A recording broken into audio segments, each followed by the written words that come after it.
tendemos a elegir gobiernos con tendencia extrema y autoritaria.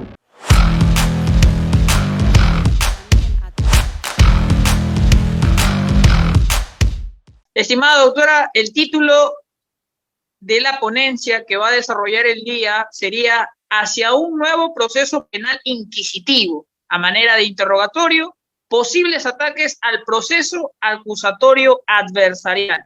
Sin lugar a dudas, estimada doctora, un tema muy interesante, sobre todo para todos aquellos procesos o todos aquellos países donde este proceso penal tiene ciertos rasgos de carácter adversarial para algunos, para otros inquisitivo, y ya usted se encargará, en todo caso, de ilustrarnos cuál es el panorama en la Argentina.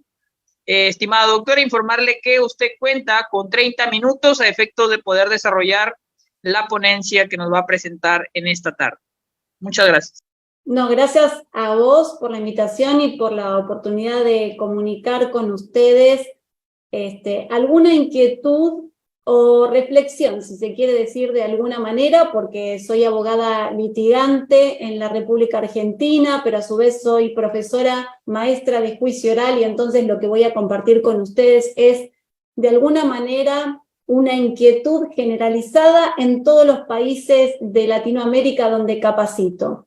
Y tiene que ver con el título que le hemos dado a esta exposición, ¿no? Como muy bien decías, Alex, hacia un nuevo proceso penal inquisitivo o posibles ataques al proceso acusatorio adversarial. Pero antes de entrar en el fondo de la cuestión, quería agradecerles, por supuesto, a ustedes la invitación, al decano Martín Castillo Nizama y también al doctor Mario Medrano, que me abrió este espacio y las puertas para poder compartir con ustedes esta jornada. Bueno, volviendo al tema. Lo cierto es que, a ver, en líneas generales y para partir juntos de ciertas premisas básicas que tienen que ver con qué significa trabajar en un proceso inquisitivo y qué significa trabajar en un proceso acusatorio de corte adversarial. Bueno, un proceso inquisitivo, en resumidas cuentas, es aquel que nuclea, que concentra en la cabeza del juzgador todas las funciones, ¿no?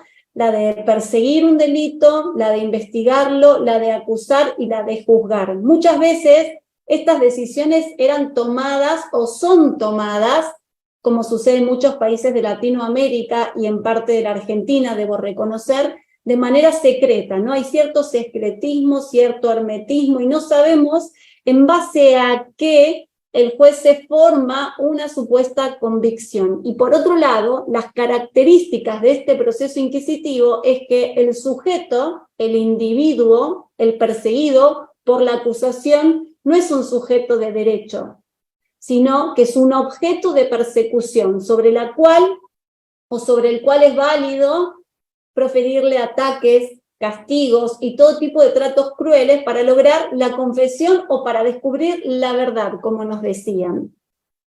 ¿Y este proceso inquisitivo está totalmente desterrado de Latinoamérica o del mundo? No, no está totalmente desterrado porque el pensamiento inquisitivo no está desterrado.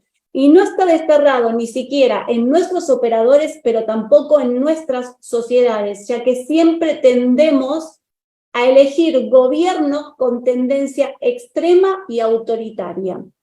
Y este proceso inquisitivo, como decía, está vigente, y les voy a poner un ejemplo de lo que sucede, ya no en América Latina, sino lo que sucede en otros países, como por ejemplo en la República Popular China, en Rusia, en Corea del Norte y en algunos países del Medio Oriente. Y puedo dar fe de lo que sucede en China cuando una persona es acusada de un delito.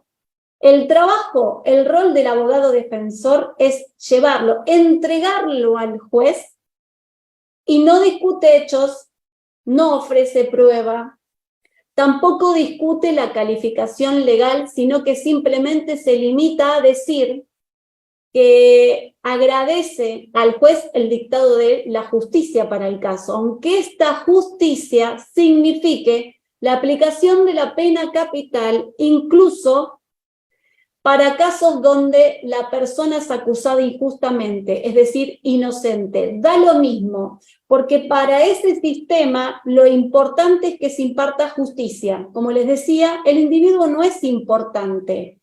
Importante es garantizarle a la sociedad cierta seguridad. Y este sistema inquisitivo puede vivir hace tantos años en aquel país gracias a que allá no existe el disenso, allá no hay un régimen democrático de gobierno, hay una manipulación de tal naturaleza que el disenso es castigado, ya sea por la fuerza o por la propia opresión de sus propios conciudadanos. ¿Y por qué traigo este caso como ejemplo? Porque el título me lleva a analizar que en la Argentina, en Perú, en Latinoamérica y en el mundo en general, estamos viviendo ciertos ataques al proceso acusatorio. Y antes de definir cuáles son esos ataques, vamos a decir cuáles son las virtudes del proceso acusatorio. El proceso acusatorio entonces permite un juego limpio entre las partes que son las dueñas del conflicto y donde el juez tiene la función de garantizar la imparcialidad para dictar justicia conforme a los hechos probados en el juicio, es decir, no conforme a los hechos alegados por las partes, sino probados en el juicio. Y el sujeto, ese sujeto que es acusado, goza de la presunción de inocencia hasta que una sentencia firme demuestre lo contrario. Goza de la garantía del debido proceso, de igualdad ante la ley. Nosotros los litigantes gozamos de la libertad probatoria e igualdad de armas.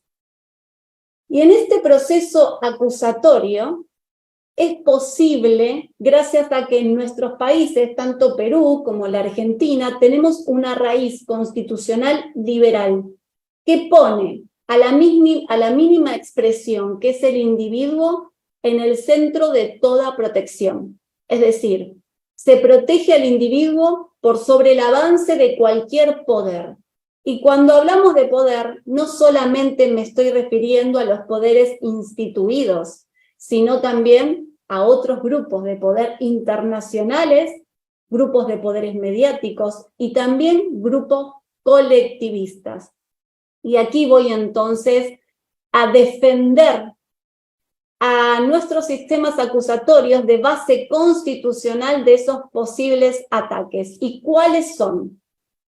La implementación de un pensamiento colectivista, como les decía, que tiene por finalidad de alguna manera derrocar valores tradicionales, que tiene por finalidad venir a imponer un nuevo orden generando caos, que tiene por finalidad cuestionar la institución familiar como centro de protección de ese otro individuo, también protegido por la Constitución Nacional, que viene a implementar las ideologías de género de manera extrema, que viene a implementar también un feminismo que es también extremo y que pretende limitar esta garantía de presunción de inocencia de la que acabo de hacer mención. También, y por qué no decirlo, el ataque a las instituciones, como por ejemplo puede ser la fe católica. Y para decirlo también en términos muy claros, la normalización de la pedofilia. Y todos estos nuevos pensamientos, ustedes me dirán, bueno, pero tienen más que ver con un contenido, si se quiere, o con un análisis sociocultural. Y les voy a decir por qué no. Y les voy a decir por qué, además de puede ser, es un análisis sociocultural, esto impacta de manera directa en la forma en la cual dictamos la justicia. Justicia que no sé cuántos años les habrá llevado a Perú implementar el proceso acusatorio, si fueron 5, 10 años, décadas o siglos, como pasó en la Argentina, pero que es necesario defender de esos ataques. Y estos pensamientos colectivistas que tienen su naturaleza buena, obviamente, o su naturaleza noble, son exagerados a los efectos de imponer un pensamiento único. Y vemos entonces cómo se pretende acallar al disidente de distintas maneras, escrachándolo públicamente, no dándole el micrófono para hablar, no garantizando la libertad de expresión, la libertad de prensa, y son maneras que tienen los grupos de poder para dominar a la sociedad, para acostumbrarla a que no debe cuestionar nada del orden impartido, para que de alguna manera se reprima ese sentir, ese pensar crítico de lo que está sucediendo, y para poner en jaque, y hay que decirlo, nuestros sistemas democráticos de gobierno. Y estas fuerzas que se instalan en la sociedad pueden hacerse bajo el uso de las armas o simplemente con la manipulación de la información a través de los medios de comunicación, como sucede en la República de China, como sucede en Cuba, en Venezuela, donde la gente vive un cierto estado de bienestar, donde aplauden al gobierno a pesar de vivir en la pobreza, donde no cuestionan sus decisiones porque entienden que lo hacen por su bien. Y esta cultura inquisitiva, esta cultura marxista, no está totalmente ajena en nuestra sociedad, porque como les decía al iniciar, nosotros también tenemos una raíz inquisitiva. Y esto lo vemos cuando, no sé, presenciamos un hecho delictivo en algún canal de TV. Es muy común que nosotros, a pesar de ser abogados, pedimos las peores penas. Nos olvidamos de las garantías del proceso judicial, ¿no? Entonces digo, hay que tener mucho cuidado en este sentido. Y como les decía, este pensamiento inquisitivo que está enraizado en nuestra cultura, en nuestra sociedad, no queda fuera de los tribunales de justicia, sino que ingresa. ¿Y cómo lo podemos ver? Bueno, de la siguiente manera. Por ejemplo, el proceso acusatorio tiene virtudes, virtud en el término aristotélico de la palabra, que significa poder establecer un medio entre dos extremos, que son defecto y exceso. Y estas virtudes, estas garantías a las cuales hago mención, tienen los siguientes ataques o las siguientes problemáticas. Por ejemplo, la libertad versus los riesgos procesales. El principio de inmediación versus el principio de mediatización de todos los casos. La oralidad del proceso versus el discurso que se implementa a través de los colectivismos. La igualdad de partes versus las ideologías mayoritarias. La igualdad de armas versus las fuerzas de la mayoría. La imparcialidad del juzgador versus el clamor popular. La imparcialidad del juzgador versus el riesgo de ser sometido a un jury de enjuiciamiento si no dicta justicia conforme el clamor popular requiere. La división de roles versus el poder del pueblo. La presunción de inocencia versus la condena social.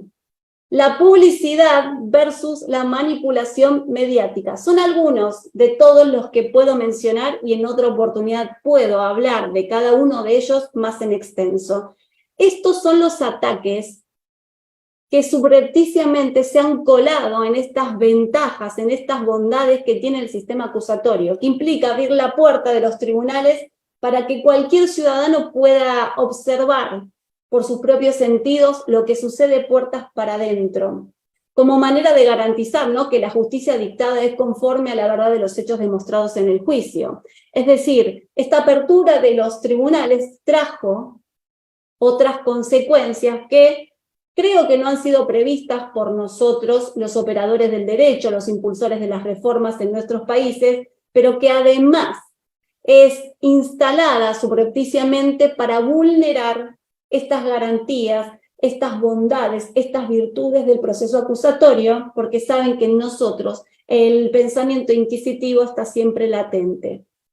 De esta manera, manipulándose el sistema o llevándolo a extremos o vicios, como dice Aristóteles, genera serios riesgos, que es que decir que ese sistema no funciona en nosotros y tratar de volver al sistema inquisitivo que tanto tiempo nos ha costado desterrar de nuestros sistemas de justicia.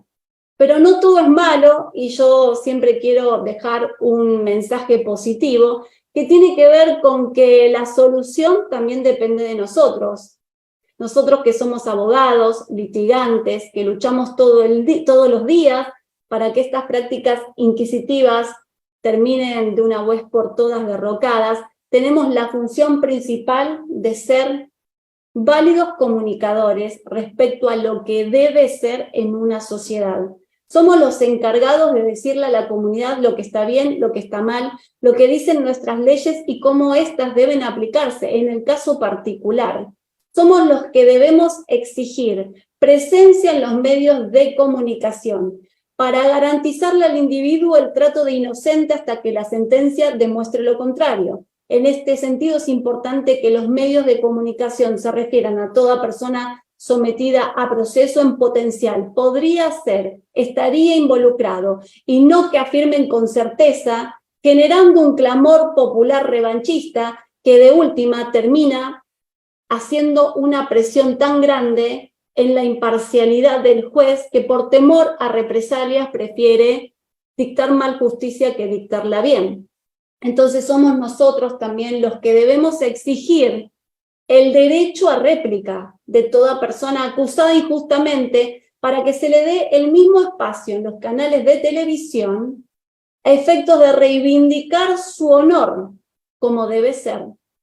Somos nosotros también los encargados de transmitirle a la comunidad, a los jóvenes, a los ancianos, acerca de la vigencia de estas garantías, porque de última lo que estamos haciendo es defender un sistema democrático y republicano de gobierno, es defender esas garantías que están en nuestras constituciones y que permitieron implementar el sistema acusatorio adversarial, que de todos los vigentes es el mejor sistema de juzgamiento porque permite, en una disputa limpia, con normas claras y basada en la eficiencia de los litigantes y en la búsqueda de la verdad, establecer justicia para garantizar vivir en sociedad de manera pacífica.